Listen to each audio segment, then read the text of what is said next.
So 3, 2, 1. So, dear friends, dear colleagues, let's start. The second go hasn't appeared. I don't see it.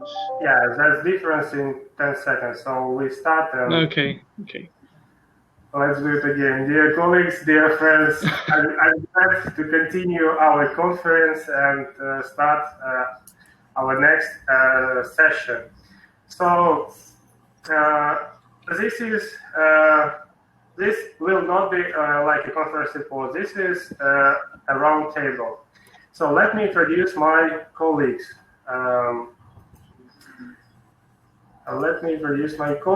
And first, Leolyn from Central University of Technology, Director of Center for Global Engagement, South Africa. And Syed Raihan-Ul-Islam, Assistant Director of International Affairs from Daffodil International University, Bangladesh. Good afternoon. Thank you. Yeah. And good afternoon. Thank you very much. Okay. And we try discuss what's happening right now at our universities, at our countries, and how we arrange this digitalization process at our universities. Let me give the floor to Leo. Please explain what's happening at your university and how you saluted digitalization issues. Thank you very much, Vladimir, and to my colleague Syed as well. I'm looking forward to this session, and I will gladly share how we address certain issues around digitalization or digital transformation. My university, the Central University of Technology, is a university with close to about 20,000 students, and they come from poor backgrounds and also affluence. So we have a mixed bag of students. We also have close to about 500 international students, which ranges from close to about 30 countries globally, of which 20 of them are actually from within Africa. Our focus at the moment is that we would like to see how we can establish further collaboration within our Southern African community, and then Africa, and also the same with the rest of the world. When it comes to the faculties, we've got about 4 faculties, and I'm giving this background just to give you a stage as to understand how we deal with things. We've got 4 faculties that we're currently hosting. It's the engineering faculty, health and environmental sciences faculty, and also humanities faculty, and then management sciences faculty. And in total, if we could consider the one that has the most students in terms of faculty, it's the Faculty of Management Sciences, and then our engineering faculty.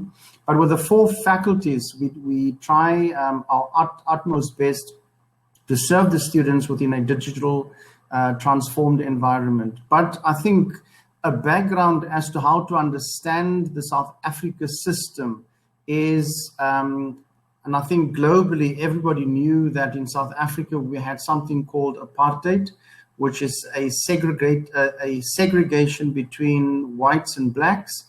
And also the politics was developed in such a way that each of us had our own stream of political people and parties, which meant that universities were created for particular people. So for instance, in my case, I'm considered a colored, but then if I had a darker skin, I would have been considered a black African. And then if you're white, then you were considered white. And then we also had Indian if you considered coming from the Asia area. So that's the background of the establishment of our university. Now, considering that as well, there was a hell of a lot of inequalities within South Africa at the time, which we would refer to as the apartheid era. But going into the post-apartheid era, it was always good to see how the government of the day tried to create an equal environment for all people in South Africa. The unfortunate thing is that certain universities had the privilege of being given access to the bulk of, let's say, the funds that were available, which were the whites, versus, and we would refer to it just post 1994, historically disadvantaged institutions, that's the universities, and also historically advantaged universities. And those were the ones, the advantaged universities were the ones that were offered the big grants to run their institutions. They have huge endowments. So the inequality is still there. We refer to the current universities, what we would refer to as the Big Five, that stems from the historically advantaged group, as the advantaged group currently as well. So our university, Central University of Technology, falls within that space, which is considered also an institution that is historically disadvantaged, which means we don't always have access to everything, and especially when it comes to budget as well. But I think considering what had happened since March of this year, when we heard of COVID, many of the university colleagues have then moved away from the face-to-face because of government instruction. And at this point, we have now adopted what we would refer to as a hybrid model. Remember when government legislated that we in lockdown, nobody was allowed on campus, and that we had level 5, which meant nobody was allowed. And then at level 4, there were some concessions made. And then in level 3, some students were allowed back onto the campus. But if I could quickly just reflect about what happened during the level 5 and level 4 and level 3 is that we had to move very swiftly into a full online mode, which presented its own challenges. And I think we will talk a little bit more about those challenges. But it had to move very swiftly into that mode. The unfortunate thing is, and that's why I mentioned the inequalities that we had earlier on, I mentioned that because it had a direct impact on the societies that we actually serve. The bulk of our students that we have on our campus actually comes from very poor communities, which cannot afford to be at the institution, and therefore the government actually funds them to be at our university. So the inequalities was really exemplified. And very, very quickly, the university had to make new regulations in terms of how do we help students without, for instance, data to access our virtual platforms, but also devices. If they don't have access to a device, how can we help students to get those devices? So those were some of the strategies that the university then started out to see how we could also ensure that no student is left behind. And that's the cliche that government always used, and our Minister for Higher Education, is that no student should be left behind. But the unfortunate thing is many of us had to quickly and swiftly move into a digital space, which was unknown to many of us. I mean, if you consider many of our professors at the age of 60 or close to retirement are not as digital savvy as our young lecturers.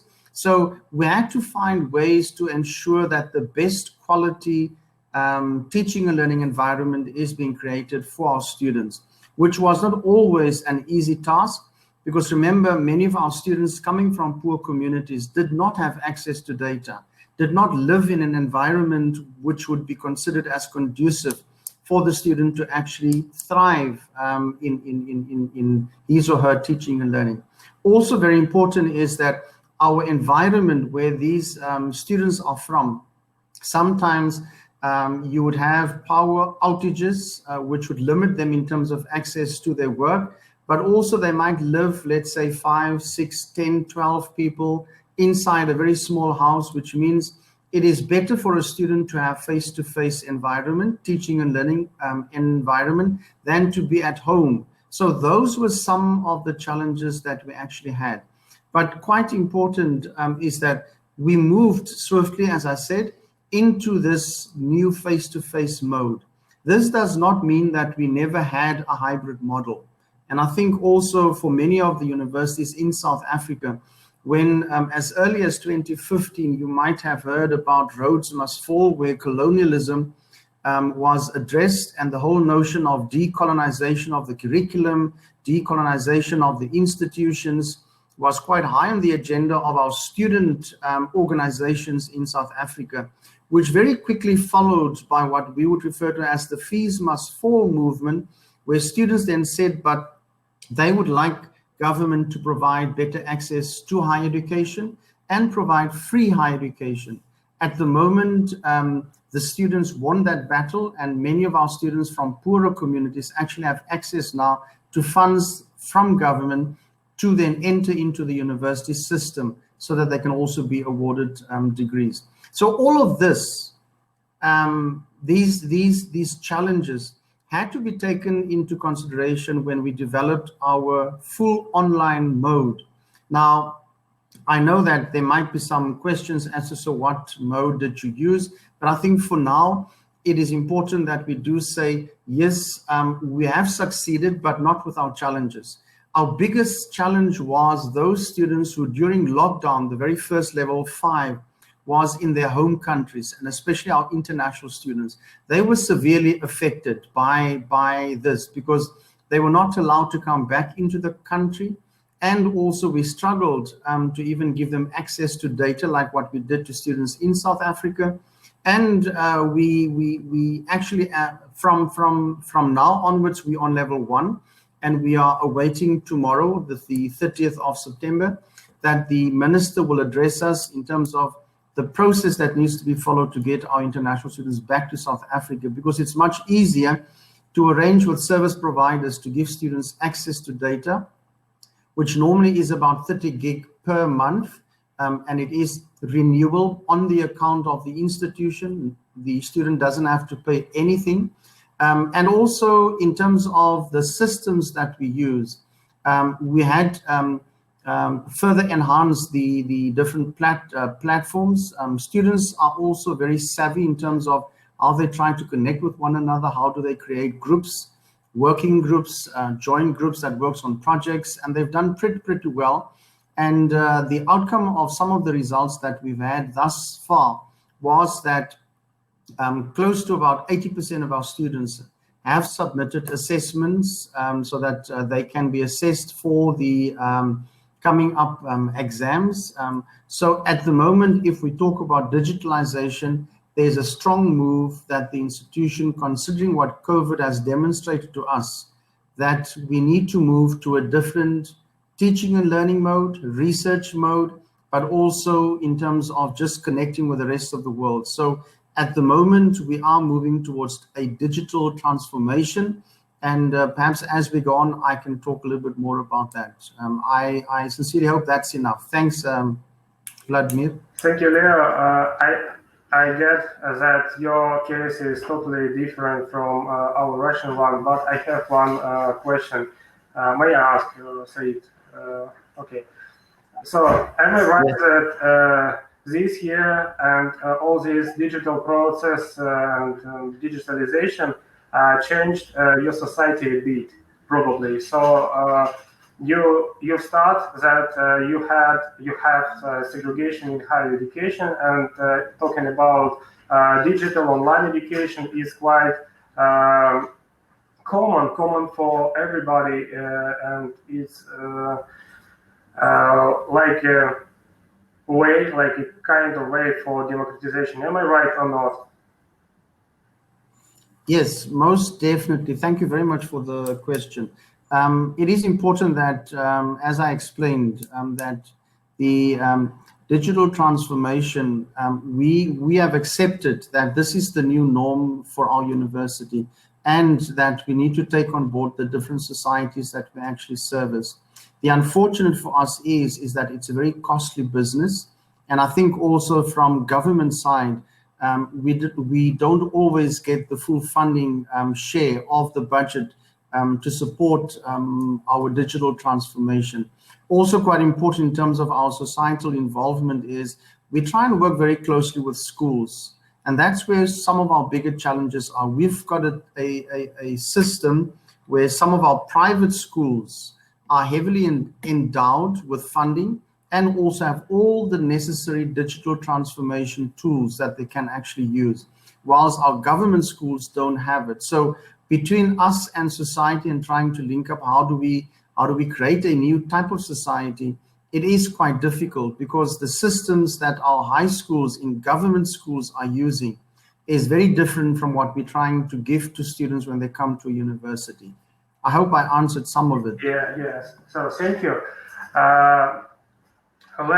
Let's continue. Let's know about Bangladesh case and Daffodil University. Please, Syed, tell what's happening at your university and how you met this year. Please, your case. Okay, so thank you, Vladimir, for the floor. So let me introduce my university, Daffodil International University, Bangladesh, and also what actually we are doing for this digital transformation. So for that, I would like to share a PowerPoint presentation introducing my university and also the facts. So is it visible now? Yes. Can you see it? Okay. So the topic that I would like to present here is actually the digital best practices and the transformation for sustainability. And the story is about Daffodil International University. So let me introduce the university. We are a top-ranked private university in Bangladesh. We stay in Asian country, Bangladesh. Of course, you know about it, just beside India. So the university is a top-ranked private university in Bangladesh, established in 2002. Currently, we have around 24,000 students, and we have around 530 plus international students, mostly from Asian and African countries, and around 75% plus students are basically from African countries. And we have a big family member in the university. We call it family because it's also part of Daffodil family. We have around 1,200 plus faculty and admin staffs, those who are actually behind the this flow of the university. And we have actually, for the international collaborations, we have around 400 international collaborations at this moment. So let me go forward for DIU's digital ground, what actually we had in our system previously before this COVID-19.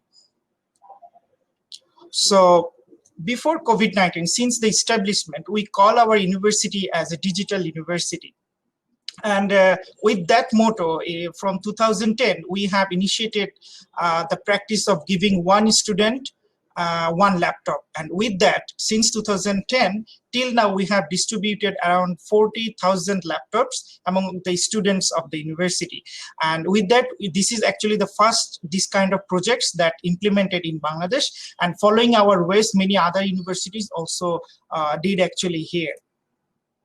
Moving to the next slide, what actually we have done as the ICT practice inside the university. So we had the platform that is called GoEdu, and with that we actually combined the academic activities through the international standard platform GoEdu, that the students from other universities, as kind of like exchange student, they can also do this kind of courses, and of course the university students. And the Daffodil International University is a part of a big family. I mean, it's a group of companies. We have school, college, universities, and all other institutions. So with that, we also focused on how we can support the university and its infrastructure with those facilities of the IT that we have from the other sister concern. And following that, it is also a great motto of the university that our students, our graduate must get a good job support from the university. So we established the IT-based, ICT-focused organization called Skill Jobs, that actually empowering the graduates to get the jobs around the world with their online job portal system. And if I move to the next slide, I will show that what actually the best practices that we are doing digitally inside the university as an overall system, because it is not actually about how you give the education to the students, but also about the system that you develop for the student support. So all the students of the university, they can actually do the online registration, course acceptance, and all the facilities through the system that we call it the digital platform in our university. And our students, they get their result, their evaluation, everything totally online from the system. And also not only the students, but also the employees, they get their all the salaries, documentation, and all the disbursement from the system.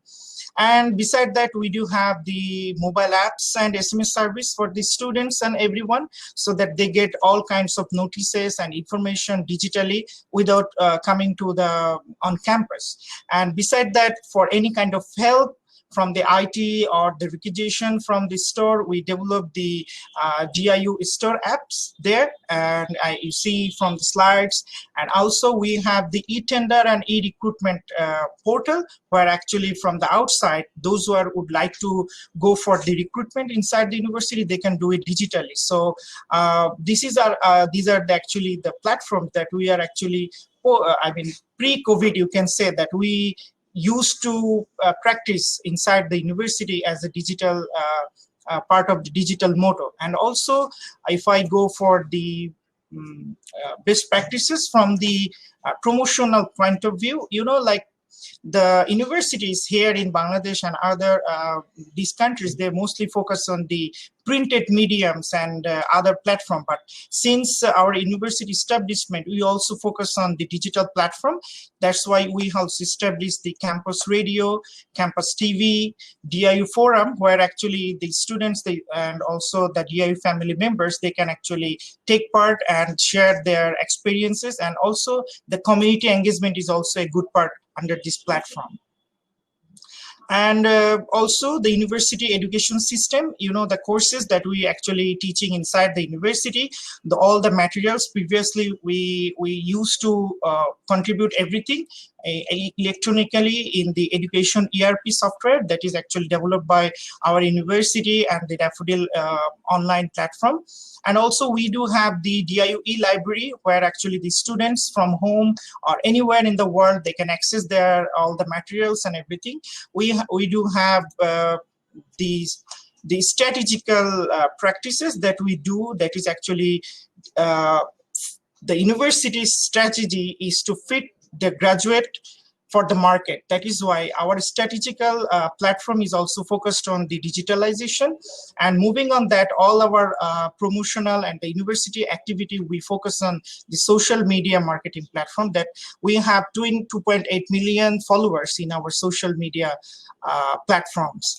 And suddenly, as we all know, that somehow the COVID-19 arrived as like if I consider it as like a movie, we saw that it's like an intermission, that COVID-19 arrived in this world, and we had to move forward with the digital platform. That is why we also developed the Smart Edu software inside the university administration, that how we will actually run the university from home. And with that, we actually started doing that. We started making partnership with Coursera, so that our students can actually implement their time doing the courses with Coursera. And of course, the university also established Blended Learning Center that we call BLC. And in BLC, we uploaded around 20,000 courses, where right now in the summer 2020 semester, we have actually implemented around 2,500 courses for the university students. And what areas we have actually initiated after COVID-19 for the students? We actually give them the internet package, because most of our students, they are staying in the remote areas, in the villages and other part of the countries, not inside only the city. So we actually give them the internet package. We made a collaboration with the mobile companies in the country, and we gave them low-cost internet package so that they can do their online classes and also all the academic activities virtually with their students. We developed the psychological support for the students fully online, weekly, with the departments and with the faculties, so that they get the psychological support, because during COVID-19 for 4 months or 5 months they are staying at home, and they need actually psychological support, that we actually believe.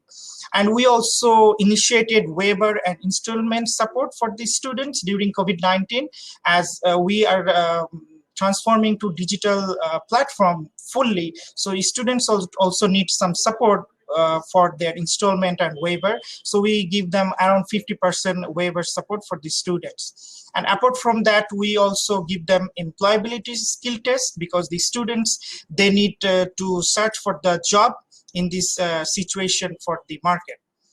And not only student, we also changed the system of the university fully online to cope up with the situation. So we started giving the e-ticket service for the university administration and all the services, so that the administration people, they don't need to meet to each other, but they do request all the support through this e-ticket to each office, from one office to other office, and they get the services. And also we established the online discuss module, and with that the whole university, they can discuss in one platform to each other at any time. Even if it is at midnight, they can actually do contact with them with this module, so fully online.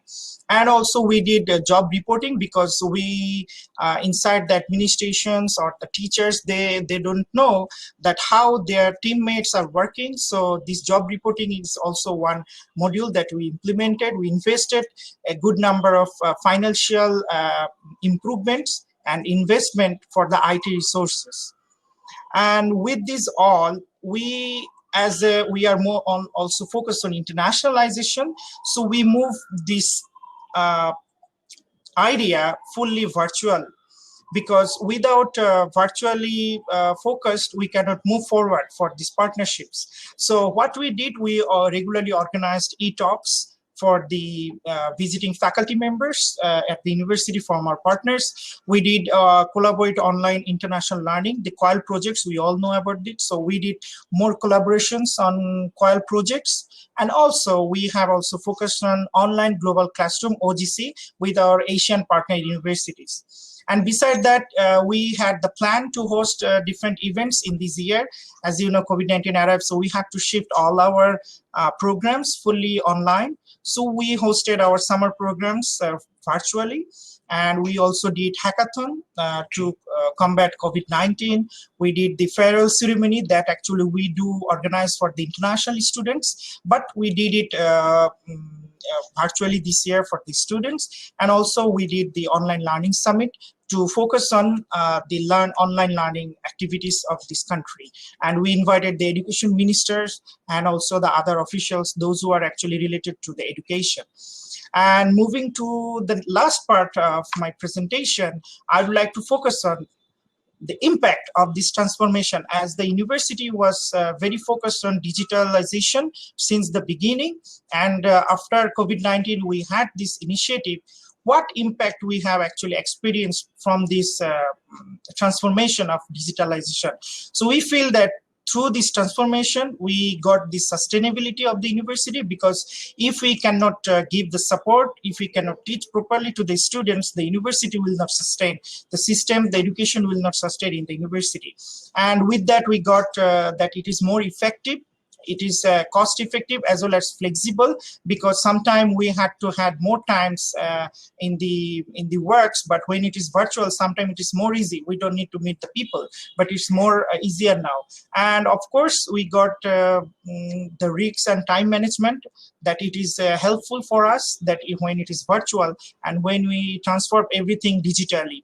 And of course, we got the confidence from the students about enrollment, because if we consider about other universities in Bangladesh, we saw that our university survived better than others, because we are focusing digitally, and the student had the confidence that we can run the semester fully online. So we get the better engagement inside the university for the academic.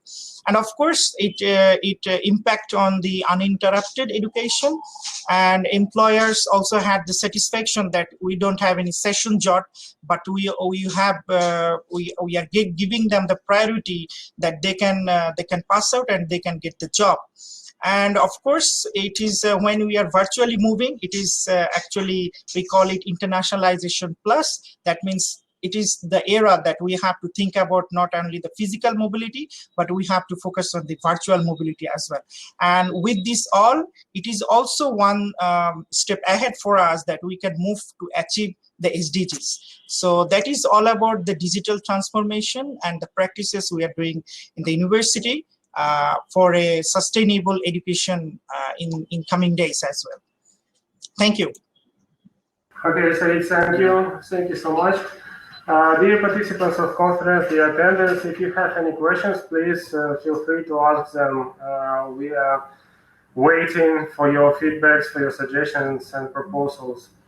Okay, so I'm here represent Ural Federal University. I've been working here for 6 years and could explain my feelings, my feedbacks about what's happening with digitalization at my home university. Let me share a presentation.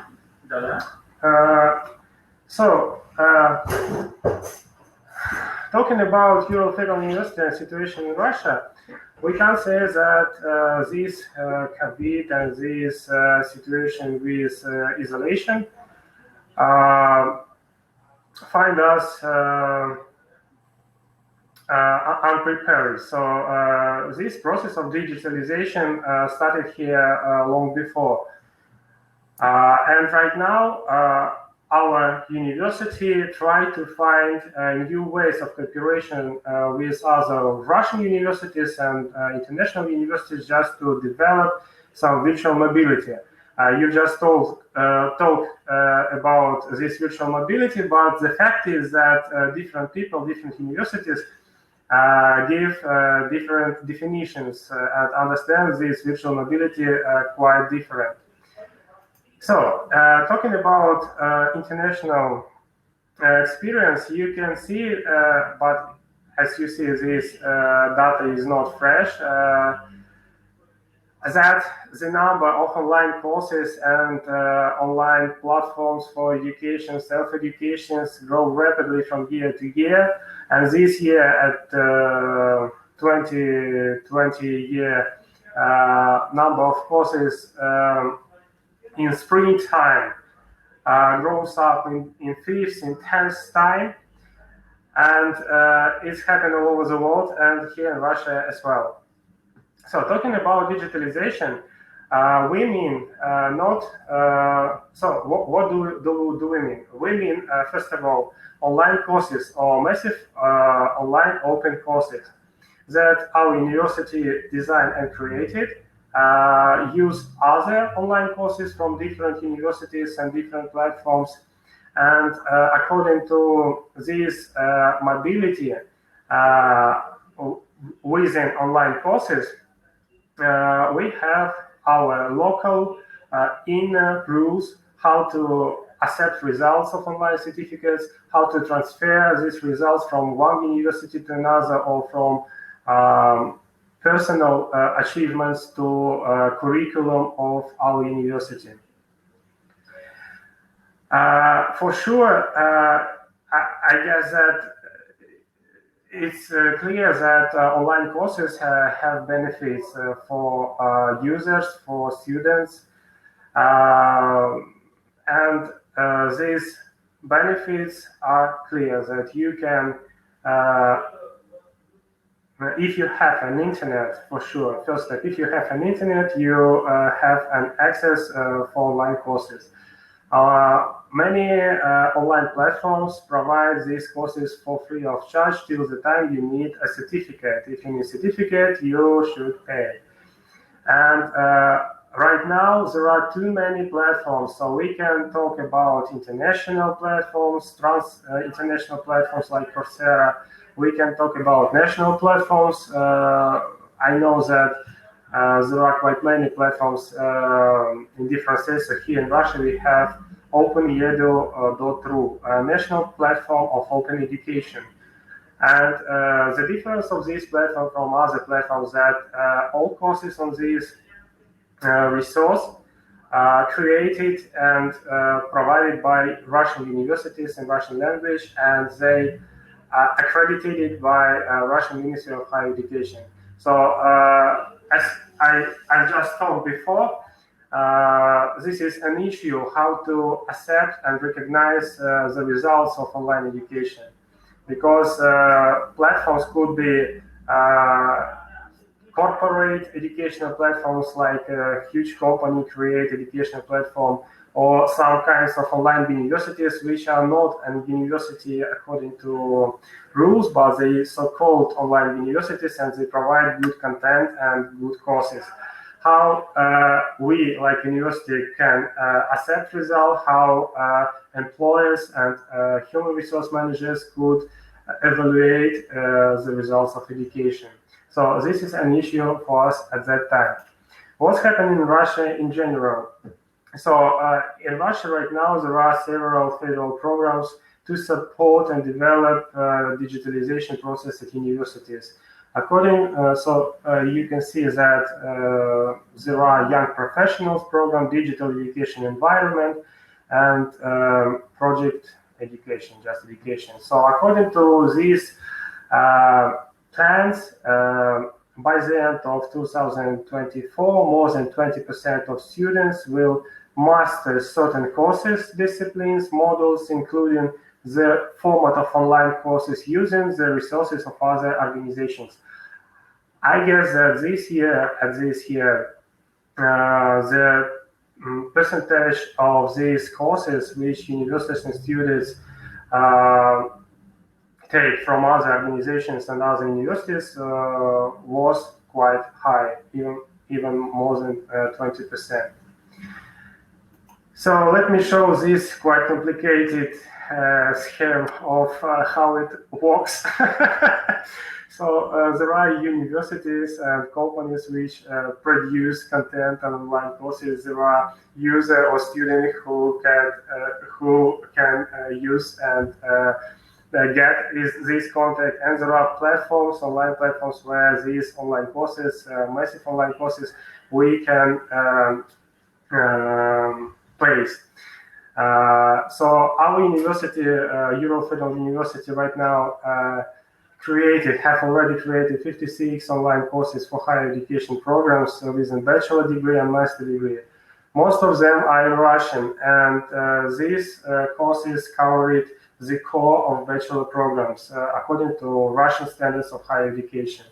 And we have just 6 programs for higher education in English, and we place them on EduX platform.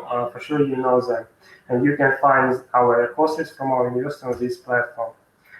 How universities could use this online course, I'm sure you know. So it could be like an extra material.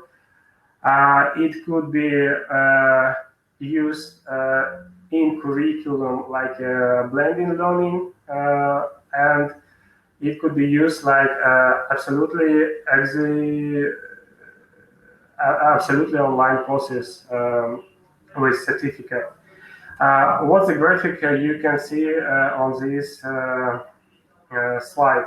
So this is graphic about COVID and what happens in spring. So I make it according to number of students who registered on our online courses of Ural Federal University.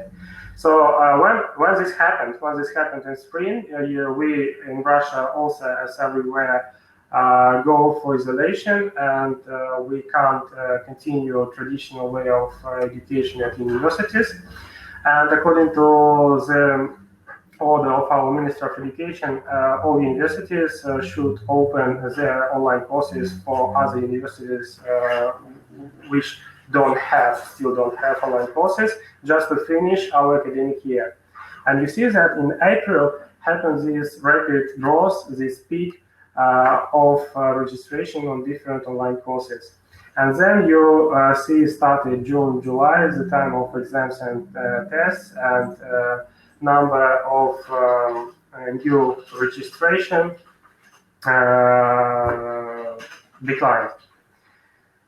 How we cooperate with other universities? I'm not sure that it's interesting for international universities, but here in Russia we have three ways of cooperation. So first way, just to test, just to examine our new online courses. Usually we use free of charge way of cooperation. We create online courses and ask our partners from Russian universities just to examine is it okay or not. Then blended model with actually all prices for these online courses in Russia on national platform are extremely cheap. So we talk about 600 rubles or 1,000 rubles for one course for one student. It's intense, not even intense, but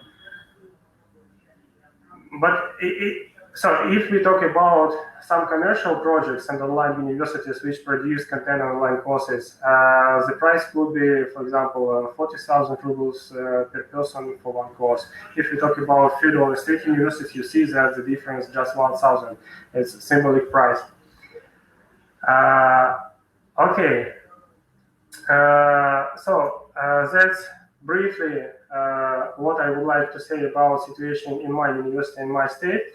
And I would like to continue and go to discussions on what we can do and how we can develop our cooperation in these conditions. And I'm really waiting for questions from participants. Please send the questions. Yes, please, Leo. Thank you very much. Very interesting presentations by both you and Syed. To both of you, could I ask a question? How receptive were the students to the new model that you've adopted in COVID? Understanding, I mean, that's my understanding, is that many of your programs were already also offered in a hybrid mode. But how receptive were the students to what you are currently doing within the COVID environment, and perhaps going forward, will that be the same model that you'll be using? Okay, so can I answer the first? Yeah, so thank you, Leo, for the question. So what actually we have done before that, our university is focusing on the digitalization from the very beginning.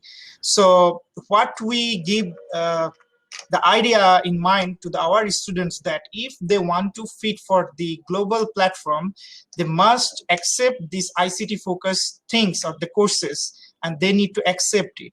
So from the very beginning, as we said in my presentation, that we give the laptops, we equip them with the trainings and all others inside their courses as well. So first, what we have done, we motivated our teachers to use them, because the students, they can only accept the commands or the guidelines from the teachers. So what we have done, we motivated all the teachers to use those platforms more, more efficiently, like Google Classrooms, all the things that we have established inside the university. So we motivated the teachers. So when we motivated the teachers, when we equipped the teachers, they automatically actually motivated their students to use them for the sustainability. So what happened that in the middle of March, when everything shifted to virtual platform, so we had we didn't try to motivate more to shift our everything virtually, like the classes on everything.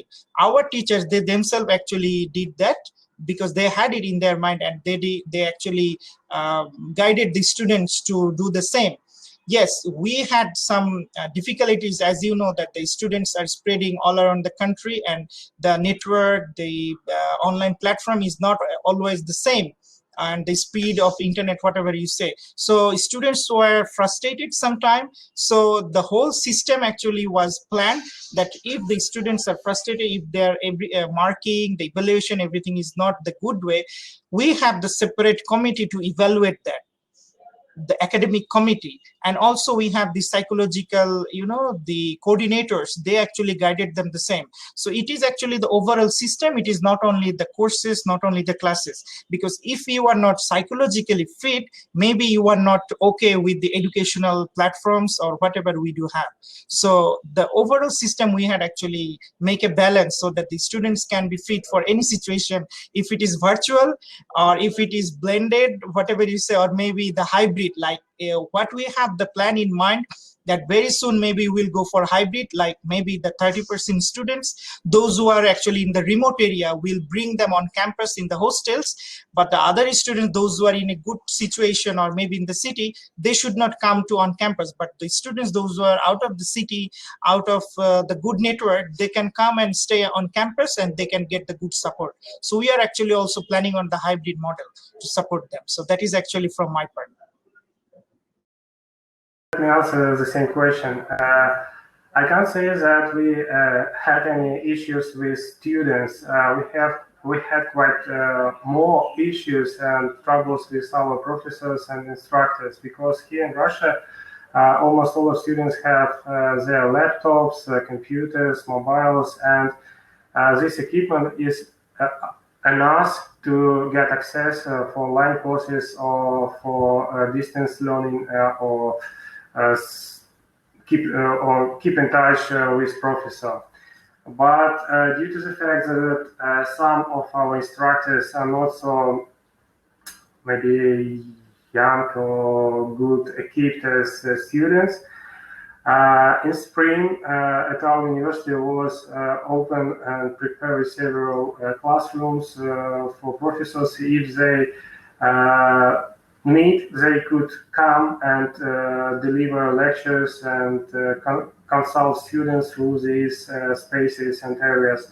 If for them was easy do the same from home, it will be okay. What else happened in spring? One more issue which happened is too many tools of calculating with students. At our university, we have two LMS systems, and different courses, unfortunately, was created and was posted based on these two different systems. So every time students need to get access some passport, and it's inconvenient. If we talk about some tools for calculating with professor, at the very beginning, we permit our professors use any tools they know and find comfortable for them. So it could be social media, Facebook, Hangouts, and so on and so on. But for students, it's also inconvenient because every time, every new professor use their own tools, online tools, and every time they need to get some passwords, make some steps. So I guess that now the question of integration, different tools, different platforms, and makes like a common system or easy system is maybe not urgent, but very important. And maybe to continue your question, we have a question from Louisa Kalang. She asked us, how do you ensure cybersecurity in all your digital systems? So it's an issue which also we faced in spring. Yes, please say it. So that was actually a good question that I actually liked. So in terms of the security of this whole online platform and the system, before COVID-19, and you know that our university is part of the a digital group, like we have the very online strong platform. So what we have done, we connected with our Department of Software Engineering, a group of expert professors and others, to establish the cyber security center inside of the university. So, and we also connected the cybersecurity center with the government bodies. Like we do have the Ministry of Information and Science and Technology. So we connected the cybersecurity center with the government body, and we enriched the cybersecurity center. And this cybersecurity center is actually working behind this all security, even not only the institution level, and also in some point for the national level. So this is how we actually connected the academic as well as the system, whatever you say, together. So this is how we are doing at the Daffodil University. Leolyn, Leo, Yes. do you have Yeah, from our side, it's more or less and exactly the same as what Syed reported on. We have perhaps we don't have as strong cyber security unit, but we have an ICT unit that looks after the security and the back end of anything that goes online. And we work very closely. In South Africa, we have about 26 universities. So it's not a lot, and we have close to about a million, say, two students current within our system. So it's not a very big system that we have, but in terms of cybersecurity, we are also linked to government that make sure that any platforms that we acquire subscribe to international standards, but also make sure that it lessens any cyber hacking or anything that needs to happen. So for instance, just with passwords, we've been requested on a regular basis to update our passwords and change it, just to make sure that no hacker has access to your own personal profiles also. But as an institution, most definitely the same as what Syed said. Yeah. Thank you.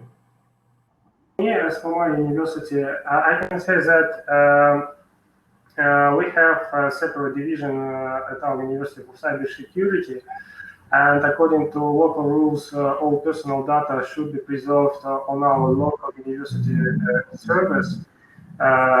So we don't use any cloud infrastructure for our student data.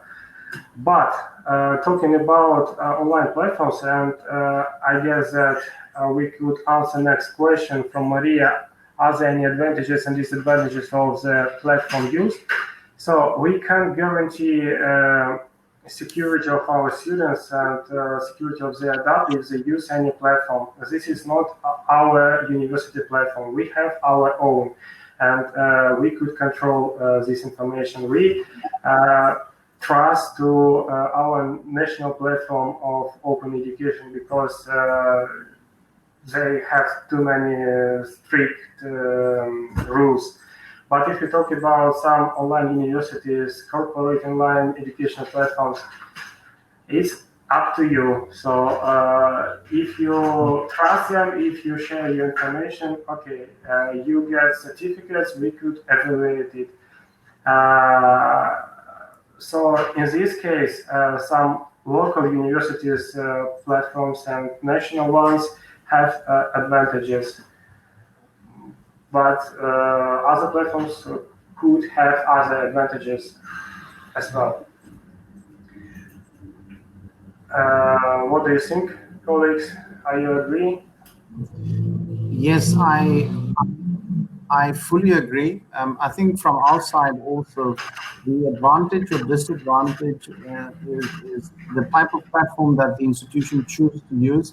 Many of our universities in South Africa are using platforms that they can buy off the shelf and then try and tweak them to serve the university community. In our case, we use Blackboard and also what we would refer to as an Itutu communications channel platform, where we speak to our students on a regular basis. They upload their assignments there, and also the assessment is taking place there. So there are, well, it all depends. I think for us, the advantage of using the one that we have, it's a very simple mode of teaching and learning platform, and it bodes well for us and for our student client group and also the staff members. Thank you. Okay, so there are no more questions, and in 5 minutes we'll start next session. I'd like say thank you to you, my dear colleagues from so different and so far states. Thank you so much for your participation, and dear attendants, thank you for your questions and interest to our discussion. Thank you. Thank you Very much. Yes, thank you so much to you also, Vladimir. And we look forward to the next one where we can also then share some other information, but also the whole platform that you've created through this conference that we can connect. I mean, all of a sudden now, I would love to go to Bangladesh and make sure that when travels are allowed, that you can come to us, and the same to you as well. Yeah. So from my part, I think that is also one advantage of these, online platform, that we can meet each other and very efficiently. And now we can introduce and we can move on for different collaborations. And I must say thank to Vladimir for inviting for this session, and also Mr. Leo for your contribution to this discussion. We learned each other, and we hope that in near future we can also have more discussions. And thank you for this great platform that we can exchange our ideas and of course to learn. Thank you.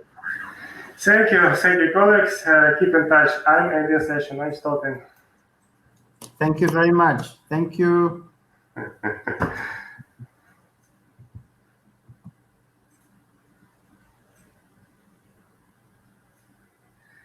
So.